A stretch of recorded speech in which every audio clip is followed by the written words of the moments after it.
What is up, everybody, and welcome to my weekly live Q&A episode number 50. And yes, weekly, I've been a lot better about doing these.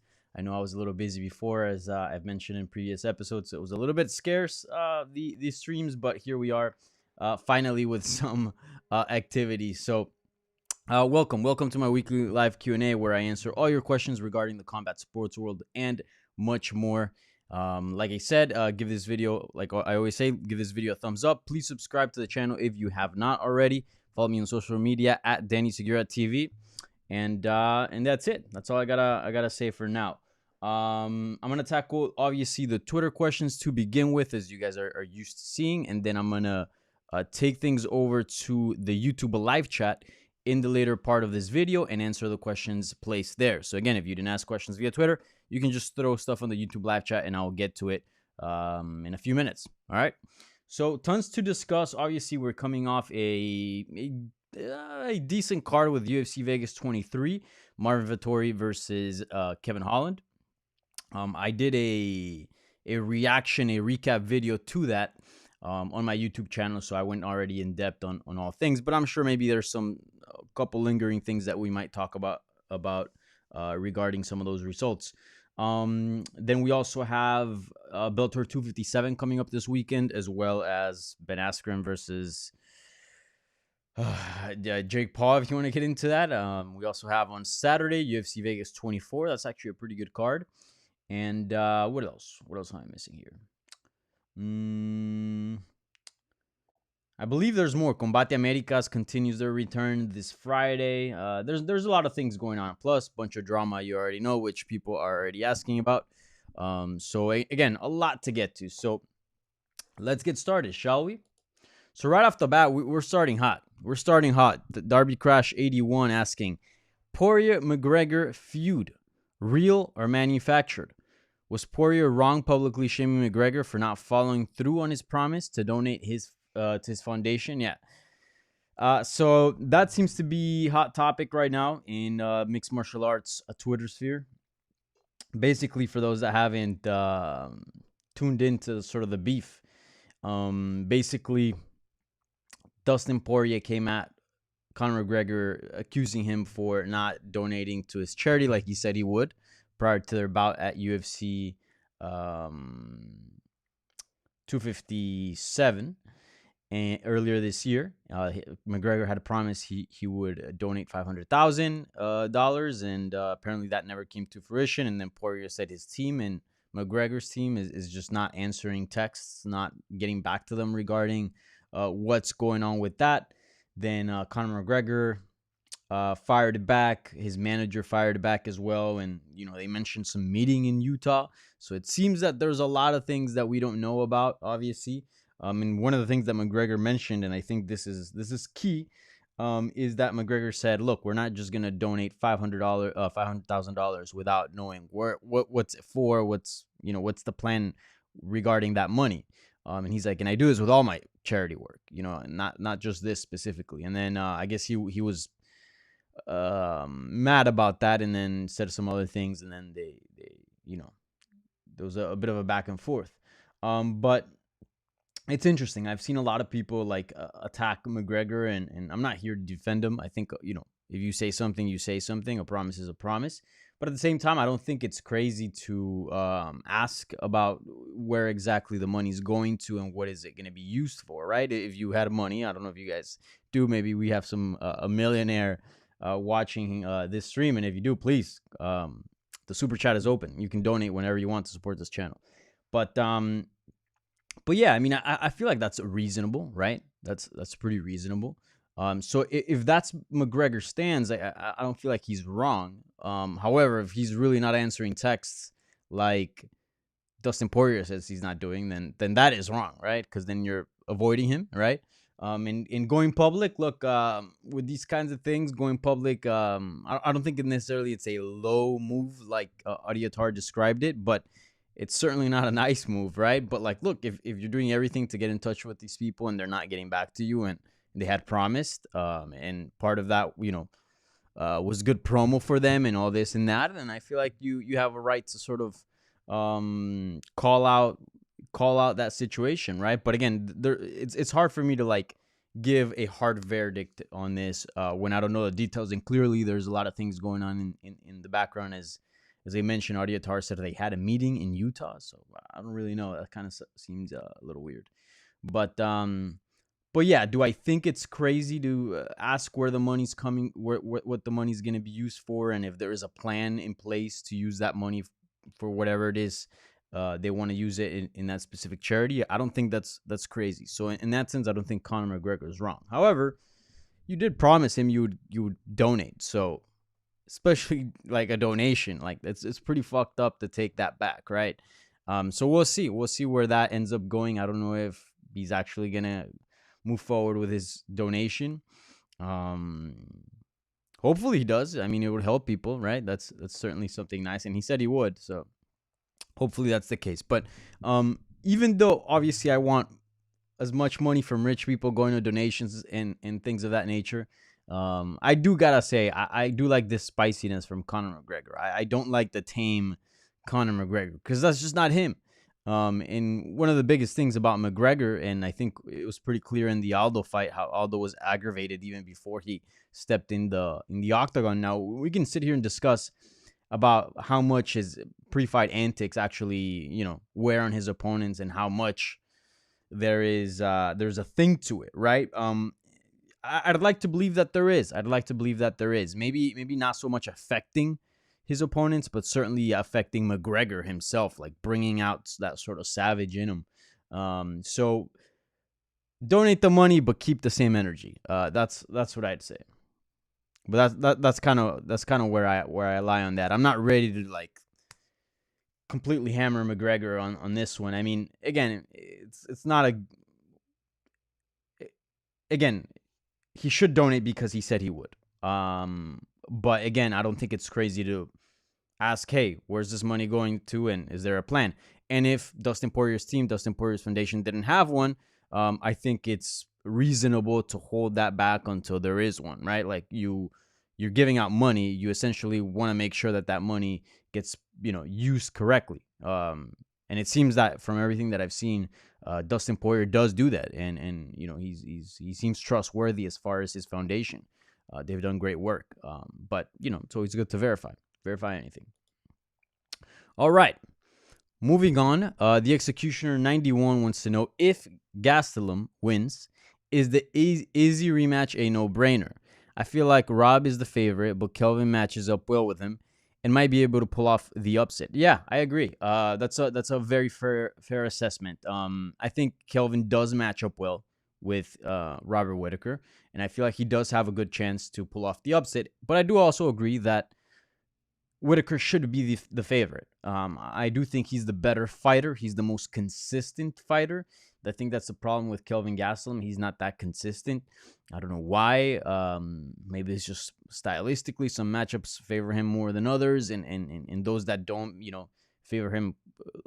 Don't favor him quite a lot. Hurt him quite a lot, and maybe that's why we see some brilliant performances and then some sort of flat performances in other instances. I'm not sure what that is, but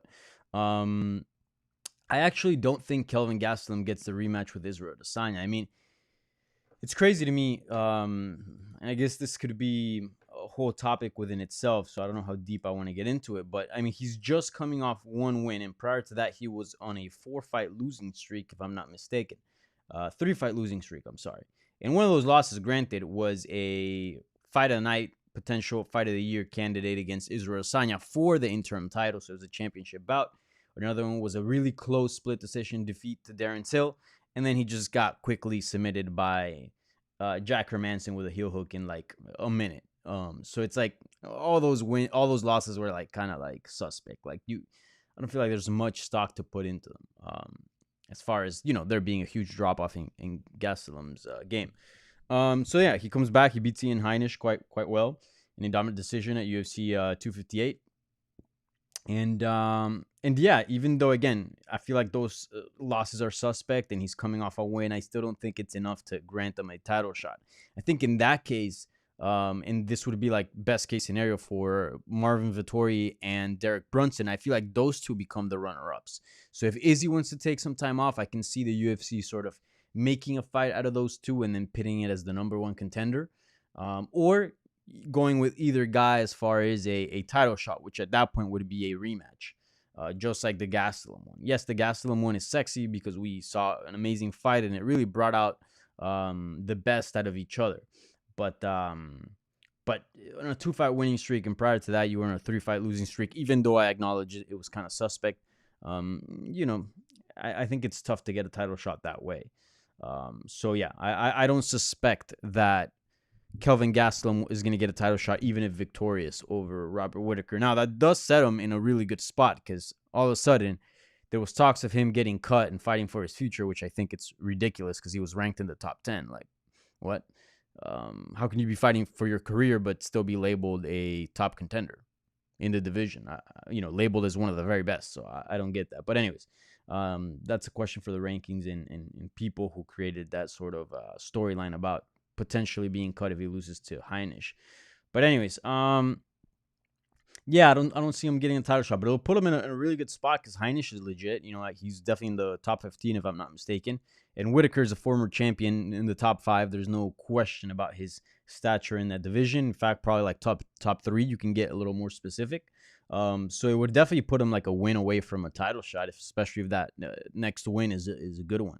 So it's a good spot for Gastelum. And look, if he loses, he took the fight on short notice. He took the fight on short notice, if I'm not mistaken. And Paulo Costa was supposed to fight there. And if you lose, it's like, look, you lose to a former champion, the top 5. Like, it really doesn't hurt you all that much. Obviously, a loss is never good, but he'll be fine. He'll be fine. All right, Darby Crash, back at it. This is actually a really, really good question by Darby Crash, and I'm going to dive into this a little bit because I do want to talk about this, and I have curiosity for this. And Darby asks, can we now say that UFC fighters going to one was a huge mistake? No exposure in the US, suspect weight cuts, hydration tests that aren't public. Sage got his face broken by an 85er. DJ got KO'd by a featherweight with a knee that he has never dealt with before. Eddie got DQ'd, all bad. I agree, kind of, but not 100% because they do sign up for that. Like, Demetrius Johnson has also benefited in the past from using those knees that are deemed illegal, under, I guess, U.S. commissions, right? So it's not like he entered a system and he wasn't used to using those knees and he just never used them and he's at a disadvantage fighting everybody else because he's just not used to fighting under the system and using them. He's used them. He's used those knees and he's kneed a down opponent and he's for it. Not long ago, before this TNT show that one had for its US debut last week, that's another thing that kind of went under the radar slightly. Well, fuck, what was I saying? Oh, that's right. Yeah. Prior to that, like, we were coming off that knee disqualification from Peter Yan, which ended up giving the title to Aljamain Sterling, and he went and did a lot of media and was actually saying like, "Hey, look, that was totally game. Like, that shouldn't have been illegal. Like, you're in that position. Like, that it's a fight, you know." So again, I don't think that that's a good argument as far as the knee. But I do think you're onto something as far as labeling the UFC crossovers to one championship, which at the time seemed like huge gains for the promotion. One, like Sage Northcutt, like, it's Super Sage, you know what I'm saying? Like, again, he's not like a super top fighter, but a really young guy that promises a lot. That's obviously UFC level, picked up several wins in the UFC, has a whole personality to him that, is easy to follow. Then you got the Underground King, Eddie Alvarez, one of the most exciting fighters on planet Earth, one of the best lightweights on planet Earth. I mean, when he left the UFC, he was a top contender. And then you got Demetrius Johnson, easily the best flyweight to ever exist, the flyweight GOAT, and one of the best fighters today. And I don't feel like they've fully maximized that. And And I say that because, like, one, I feel like I could be a little biased because I'm here stateside, right? So there's a lot of things going on everywhere else in the world, but we are blinded in the U.S., whether you like to accept it or not, a bit about this being sort of the center of the world when there's actually many other things going on outside of it, and things that go viral and are very popular elsewhere, but, it just doesn't make it stateside. We'd like to think is the world because, we are in the furthest year of history, right? Of course, present. 2021, we got the internet and globalization, and you can travel anywhere in the world and all this and that. But, like, really, there's still a lot of barriers about culture and about just distance. Like, um, what's popular in one thing may not be popular in other places. You know what I'm saying? So so I don't know how much success Demetrius Johnson and all these UFC crossovers to one have had in Asia. They could be huge stars, but from what I gather and I look at their socials on Instagram, Twitter, etc., I don't necessarily sense like they've gained millions or potentially billions, as one likes to call it, of fans and followers, and all of a sudden they're superstars in that area, and we're just unaware of it here in the U.S. I don't think that's the case. I think potentially the promotion mainly brought them to attract a little bit of U.S. fan base because, they are very popular in Asia. And obviously, if they want to go worldwide and be sort of a worldwide promotion and appeal to the U.S. fan base, which has a very strong culture for MMA, I would say probably the strongest, right? Because the UFC is based out of here and so many other MMA promotions, and also just the best gyms in the world. But yeah, I don't think they necessarily did a lot of crossing over with that. Like, again, I watched the TNT show. I've watched Eddie Alvarez's fights. Same thing with Demetrius Johnson.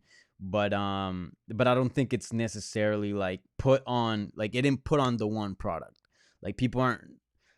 I don't know. That's kind of what I sense. I don't feel like many people are like on the one championship train now because they switched over and we gotta see them. I don't know.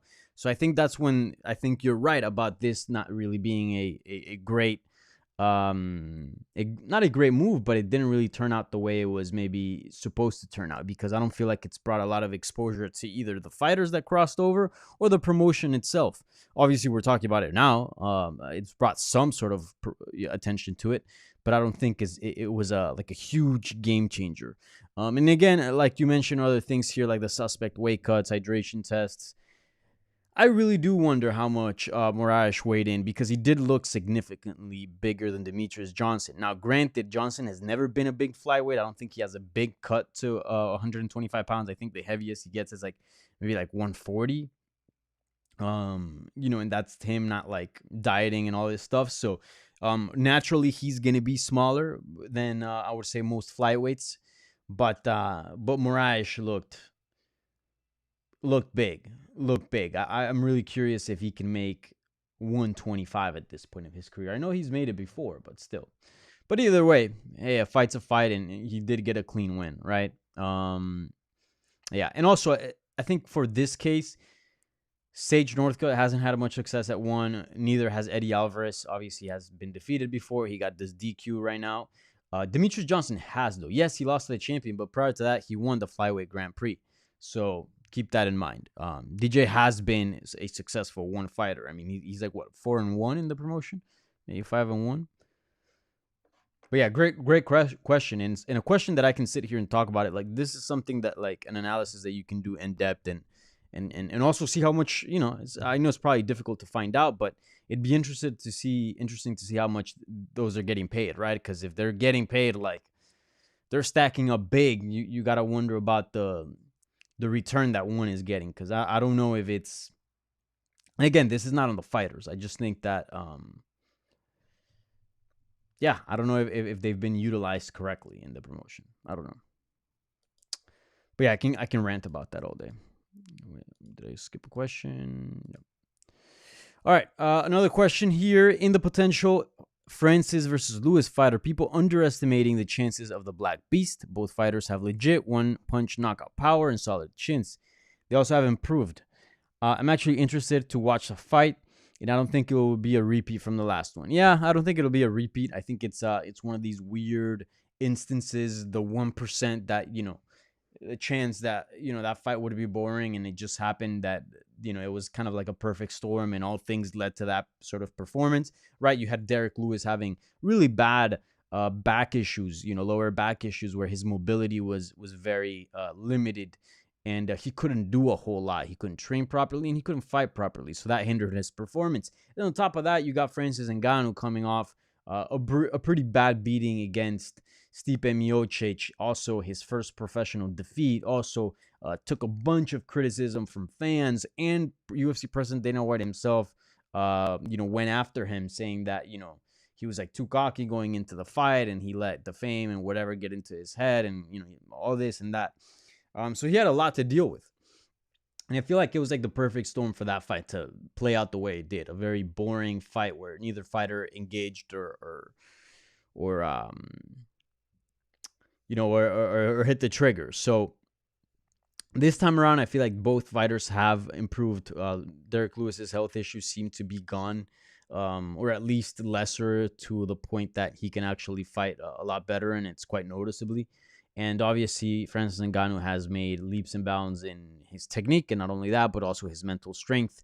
Not only in being able to overcome that defeat to Miocic and actually not going about gun shy, but also be able to fight composed and keep his cool, like he didn't do in the first fight against Miocic. So I do suspect we'll see a different fight. I don't know if people are underestimating Derek Lewis. I think the favorite should be Francis Ngannou. I feel like, yes, Lewis got power, but Francis Ngannou has more power. I feel like Francis Ngannou is just obviously a better athlete. Can probably wrestle better. Striking technique, I don't necessarily know if it's more technical. Even if it is, I don't think it's too far off. But obviously, Derek Lewis is still a good fighter with a great chin. Again, but what does a great chin even mean against Francis Ngannou? I don't feel like that's a thing.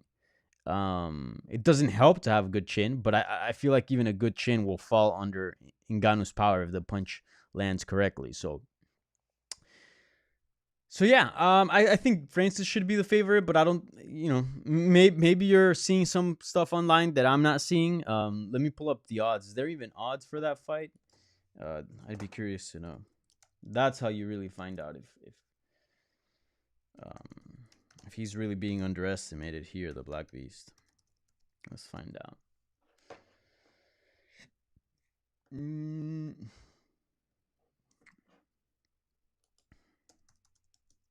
Let's see here. No, I don't think. Oh no, never mind. So Ngannou is a favorite over Derek Lewis in a possible rematch, and he's a minus 350 favorite. Derek Lewis is a plus 275. So yeah, I do think then Derek Lewis is being a bit underestimated. I don't think those odds should be the way they are, just because, one, it's a heavyweight fight. Two is, you're talking about Derek Lewis, one of the hardest hitting heavyweights in the history of the sport. Obviously that crown goes to Ngannou, but certainly you would have to rank Lewis at a top 5 at the very least on a historical basis. And that's pretty damn good, considering, you got a bunch of big boys up there in that weight class. So yeah, I don't think he should be a plus 275. I would give a little bit more credit to Derek Lewis. Plus, he's got a win over the dude. You know what I'm saying? Like, so I guess, yeah, to answer your question, yeah, he's being underestimated. All right, Michael Terrell, thoughts on Thug Rose comments about communism?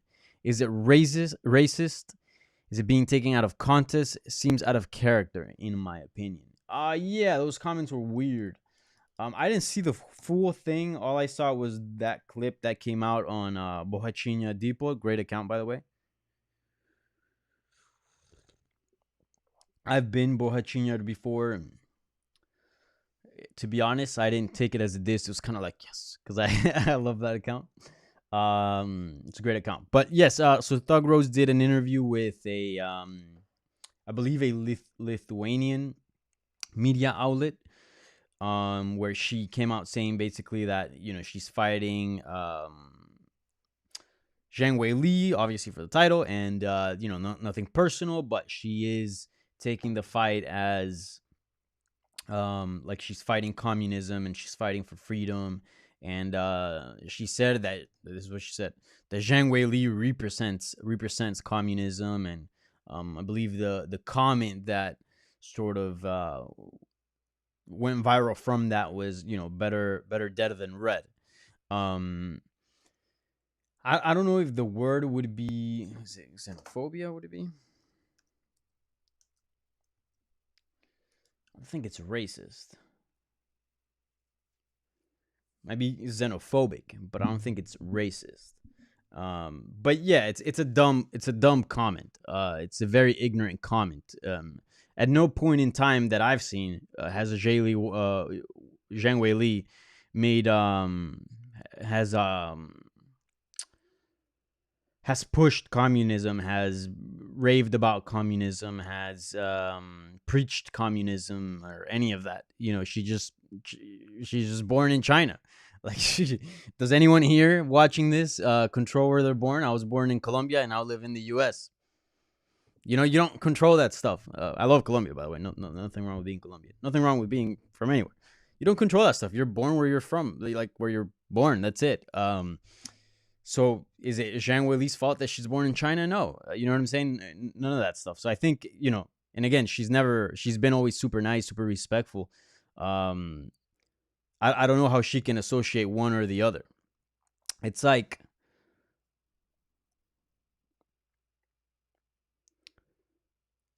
I'm trying to put an example here. I guess it's hard to compare it to something else, but yes, it's a dumb, ignorant comment. Zhang Weili has nothing to do with communism. Yes, she was born in China, but again, like you said, that's not her choice. She's never preached about communism. She's never sort of carried that flag. Now she's proud to be from China. But look, I know a lot of people that are Venezuelan here in South Florida that are proud to be Venezuelan. Or do they agree with what is going down in the government? No, but they are. Look, a great example is Omar Morales, the only male Venezuelan fighter in the UFC right now. I interviewed him a few fights back before he fought Shane Young. And, dude, he's out there repping Venezuela, and he loves Venezuela. Now, does he agree with what's going on with the government? Clearly not. You can read the piece that I wrote about it on MMAJunkie.com. Obviously, a big humanitarian crisis going down in Venezuela. So should a U.S. fighter be like, man, F Venezuela, and I'm going to fight Omar Morales because he represents communism and oppression of human rights? Like, get out of here. He has nothing to do with it. So yeah, it's a dumb comment. It has nothing to do with Zhang Weili. And also, like, I don't understand some of these fighters that also say, like, yo, I'm fighting for freedom. Like, are you? Or are you fighting, in this case, for a paycheck and a UFC world title? That's what you're fighting for. That's what's on the line. It's not like Rose is going to lose the fight and all of a sudden freedom in the world takes a big hit and people are less free. Like, you ain't fighting for freedom. You're fighting for a paycheck, and in this case also a title. That's what you're fighting for. That's what's on the line. Freedom's not on the line. Nothing's going to change here in the US if you win or lose. Nothing's going to change in China if you win or lose. So I don't get that. Look, if that's what you need to sort of hype yourself up for a fight, whatever. But another thing is making it public, because I do think that's dangerous. That's not good. That's a lot of things that we're seeing today in the world with Asian hate, right? Like, a lot of people are blaming Chinese people with the coronavirus when they had nothing to do with it. Like, so yeah, I don't think those comments are good, and they're dumb. They're dumb comments. All right, that does it for the Twitter questions. What a heavy live Q&A today. So I'm going to take things over to the YouTube live chat at this point of the program. So if you got questions that you weren't able to ask on Twitter, please throw them on the YouTube live chat, and I will get to those soon. All right? In just a few minutes here. Quick reminder, please give this video a thumbs up if you're watching. Por favor. Subscribe if you haven't already. Share it. Tell your friends about it. That's how we grow this thing and, get it to where it needs to go. Sounds good? So let's check the YouTube questions now. I knew this was coming up. To be honest, I don't mind talking about it a whole lot. It is happening. James Fallon Cote wants to know, can you give me a reason to not put money down on Jake Paul as an underdog against Askren. I feel like that's actually a good bet. You should bet on it.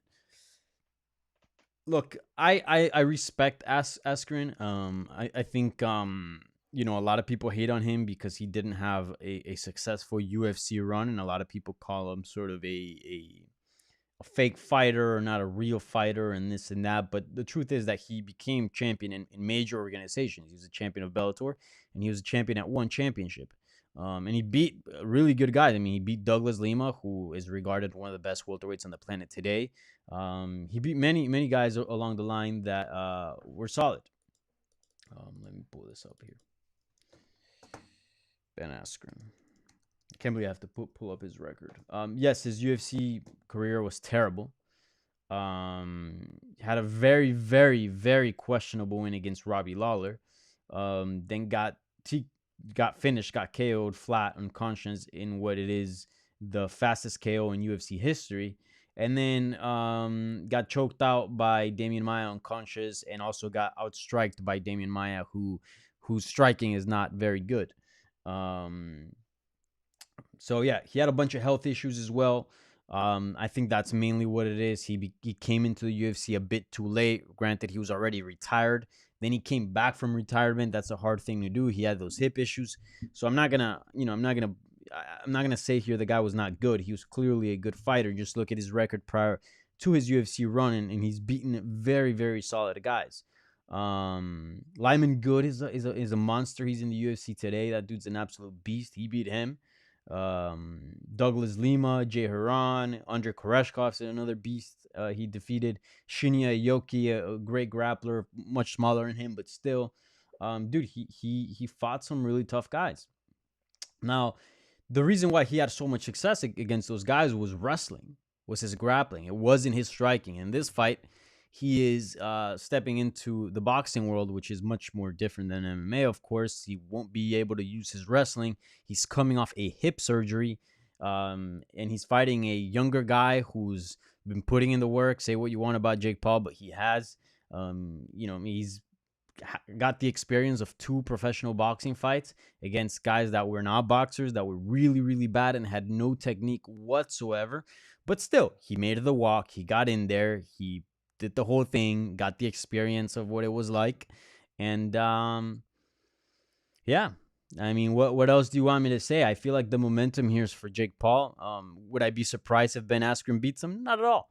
But would I be surprised if Jake Paul beats Ben Askren? I wouldn't, given all the things that I mentioned. Again, it's not a knock on Ben Askren being a bad fighter. It's just not his wheelhouse, and he's retired. He's up in age, and he's coming off a hip surgery. So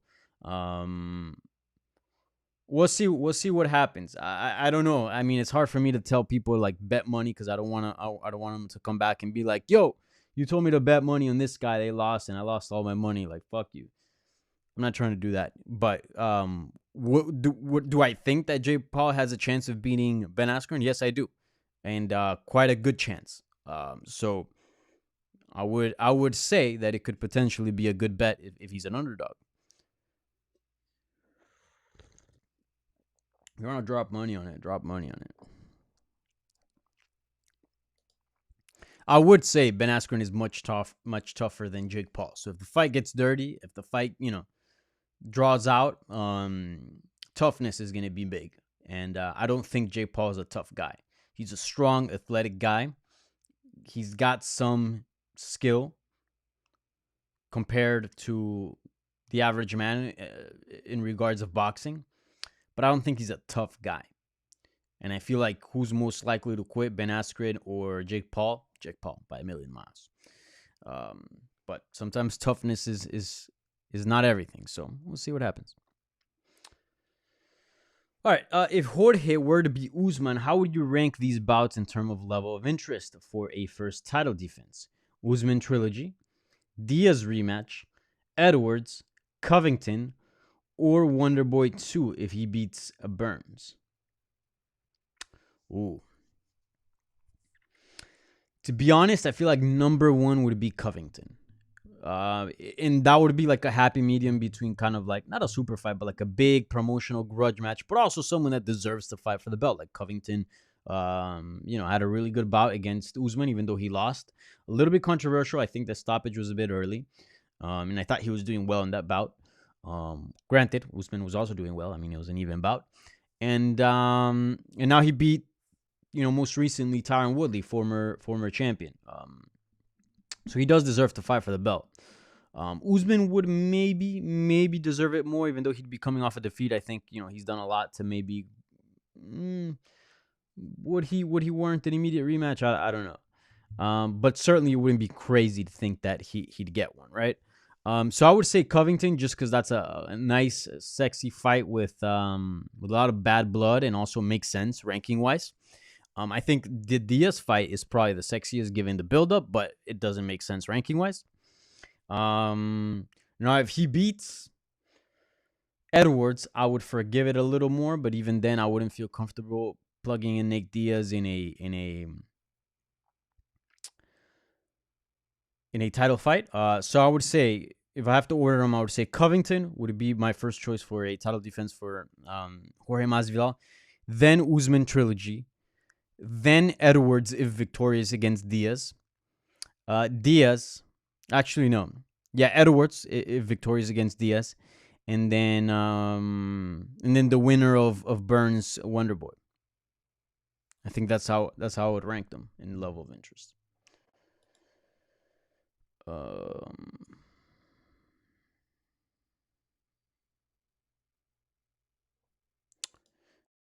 Okay, here's a good question. Any thoughts on Eddie being disqualified for rabid punches just behind the ear, then DJ being KO'd by a flush knee to the face? Obviously, the rules are different, but it was somewhat ironic. Yeah, it's extremely ironic how, like, punching a guy with arm punches, so you're not twisting your hip and you're not putting your shoulder behind it. You're not putting your entire body weight behind a punch.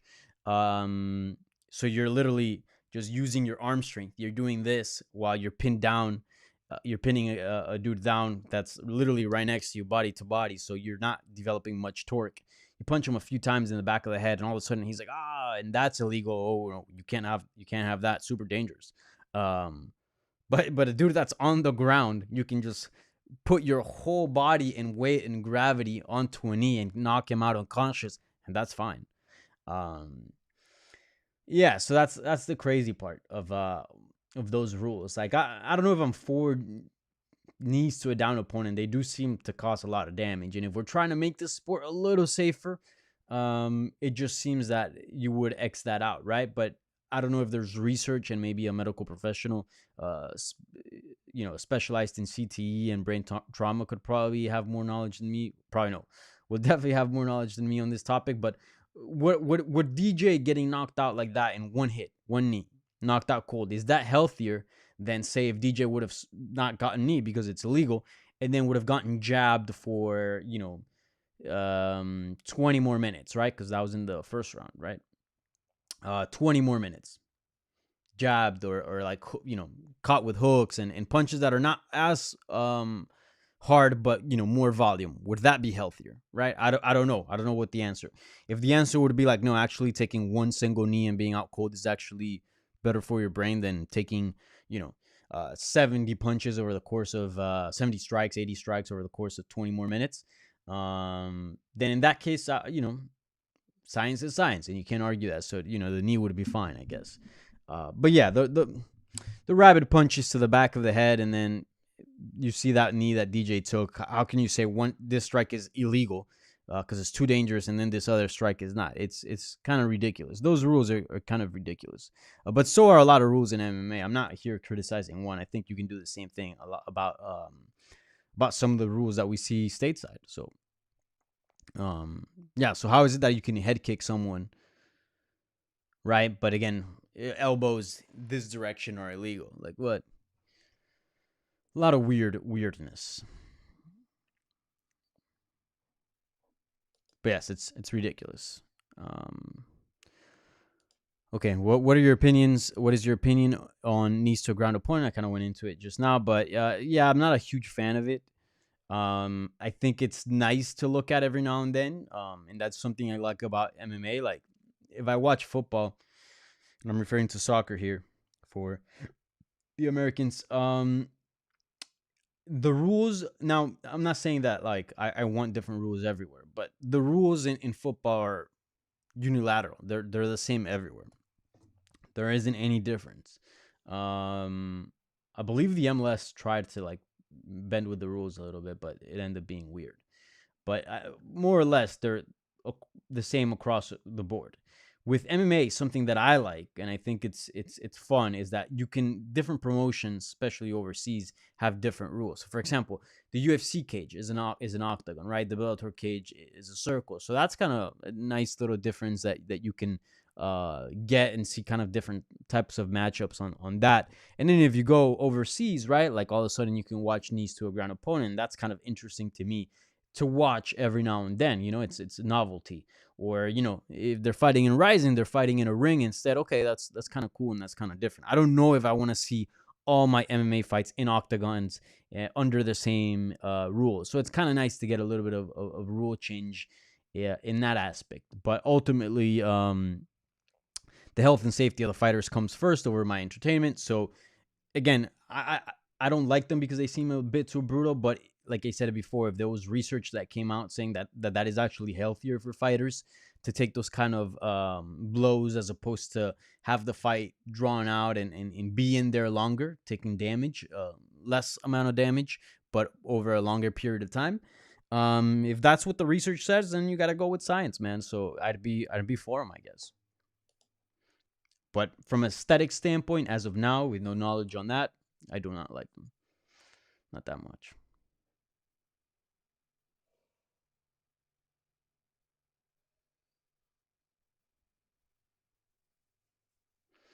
Was DJ outweighed in his one championship fight? Could DJ make 125-1? I think he could. DJ's not a big guy. He weighed in 145 in his last fight against Henry Cejudo. Did he the after Wayne's? I don't know if he blew up that much.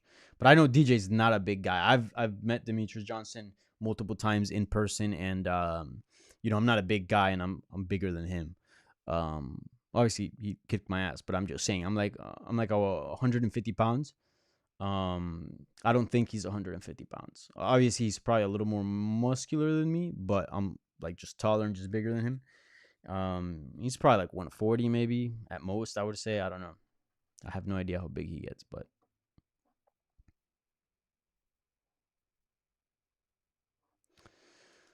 Ryan Smith. I grew up around the corner from Eddie in Philadelphia. His last few fights have been tough to watch for sure. I mean, he's looked good in some performances. What's his one record? I know he had that one loss in his debut, but was that? And then this last one was a freak accident. I don't think it's been tough to watch. There's certainly other fighters that are getting knocked out and put out, and then you go, "Ooh, that's tough to watch." Um, yeah, he had fought. Okay, yeah, no, he had two. What he has one loss, one win, and then this one DQ under one championship banner. I still think he's a game fighter. I think he shows up and we see high level MMA. He may not be what he once was. Obviously, he's 37 years of age. You have to expect a natural decline with age, but I don't think he's washed by any means. So I haven't had a hard time watching him fight. Mm. What do you think about DJ going down to strawweight? Is there even a strawweight male division in the one championship? I'm not sure. Is Cater versus Allen the fight to make? I think so. Yeah, he needs a big name. Cater's definitely done his homework and has built up quite a reputation at 145 pounds, even though he's coming off a defeat.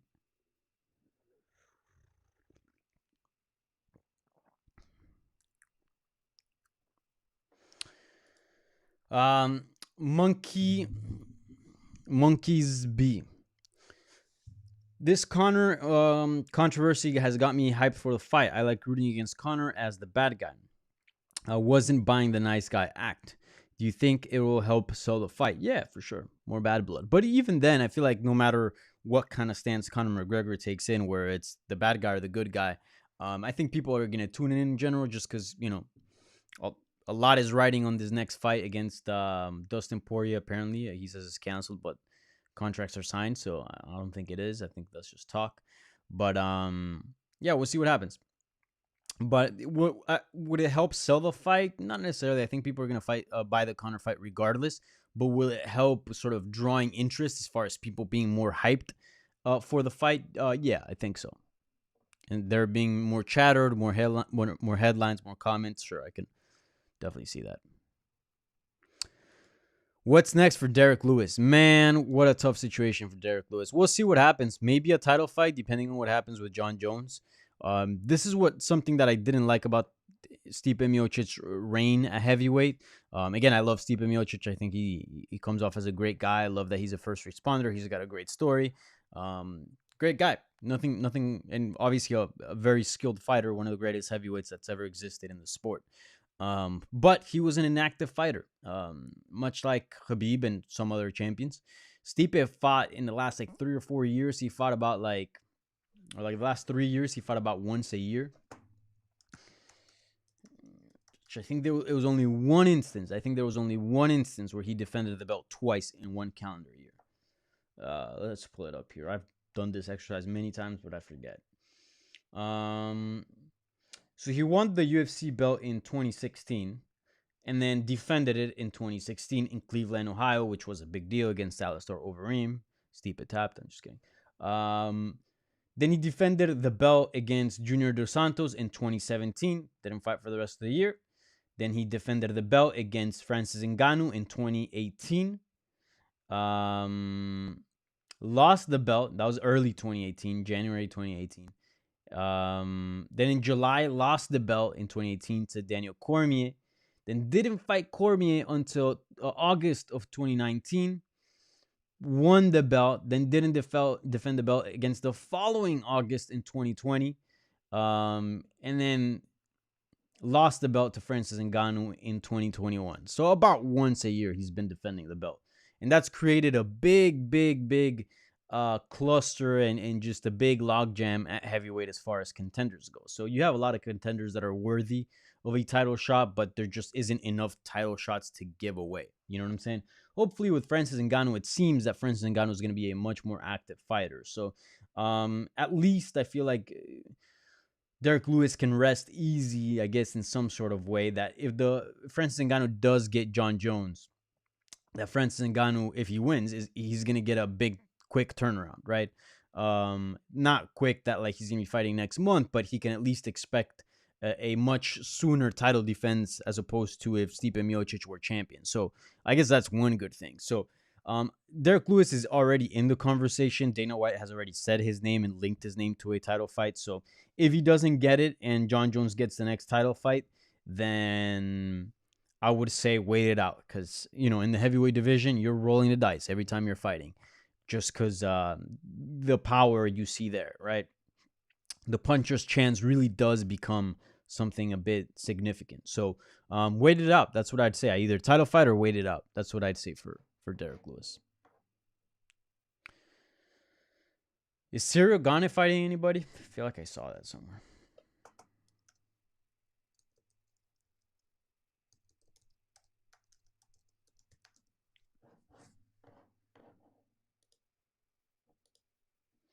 Because that could be a fight. Derek Lewis versus Cyril Gane. If he doesn't want to wait for a title shot and John Jones gets the fight, he wants to stay busy, cash in some checks. Yeah, he's fighting Volkov on June 29th. Okay, that would have been a fun fight to make. Gane versus Derek Lewis, but I guess that's not happening. We'll see.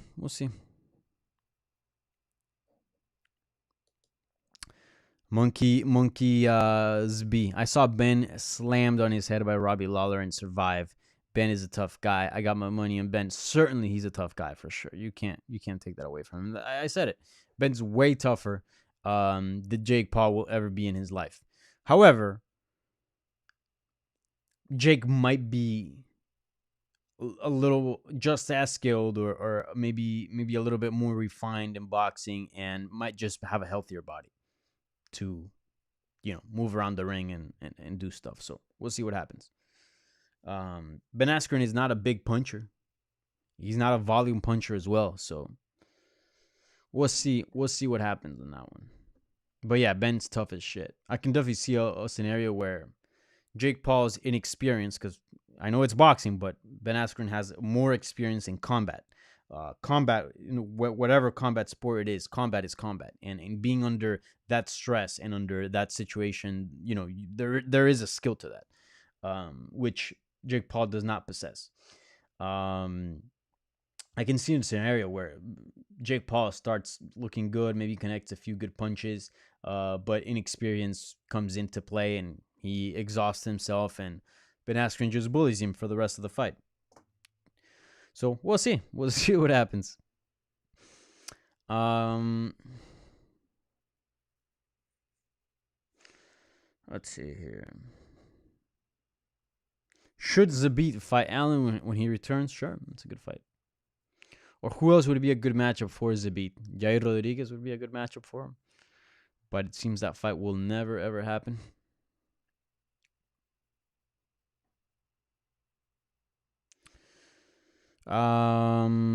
User says here, what I meant was get you all hyped for him to fight, and it ends up being a disappointment most of the time. I think he was talking about McGregor here.